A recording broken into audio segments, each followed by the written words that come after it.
BISHNUPUR district ki OINA Numit Nini Chupna Chatharakpa Meeyamgi Numit district ASIGI DC L BIKRAM AMASUNG district ASIGI official KAYANA SHARUK YADUNA NGARANG WANGOO TERAKHONG da LEIBA Kumbi government high school ground da Loishinkhre district administration BISHNUPUR na simduna tha ASIGI tarettagi Chatharakiba Meeyamgi Numit aduda DC office BISHNUPUR yauna district ASIGI manungda LEIBA department singi DLO sing amadi atai staff singna tongan ba stall kuntra humdoi hangduna Meeyamgi awat apasing yengsinke loinana Meeyamgi mathau taba thabak sing matam janghandana phanghanna hotnake thauram aduda district asigi tongan ba mafam singdagi lakpa masing yamlaba Meeyamna saruk yakhe thauram aduda district asigi DC L BIKRAMna ration card CM High card domicile certificate widow card na chingba Meeyamda yenthoke thauram aduga mari leinana Kumbi dagi social worker Seram Angau Shana Koba Miyoy Amana Hai Chief Minister Nongthongbam Birena district asigi Meeyamgi damak khanbiduna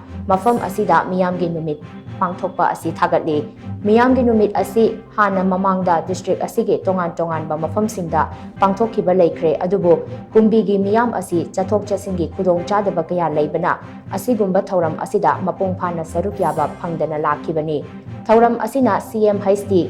Prime Minister Health Card, Labor Card, Widow Card, Job Card, amadi tongan ba documents sing sem saduna Meeyamda phangaliba asigidamak Chief Minister bo hainingai leitana thagatli haina mangna makha takhi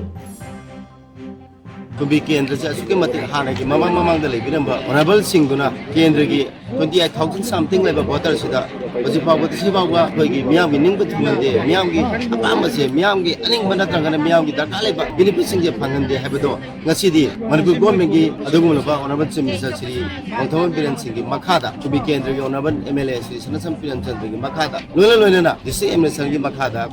Mayama, Bardan Singh, members Singh, councillors Singh, Jila processing, local leaders. Putting Jalakanda, Sumba, Meeyamgi Numit said today's Bank of Sukuting Nungai, Aduna, our Papa, Lehorasu, Nahogda Bogotasu, Matunga, Honorable Chief Minister, Mapamda, when I didn't Jate, Noma, Katragana, next year the Oragasu, Amtanga, Sumba, Meeyamgi, Paku, have a home set, I made their home.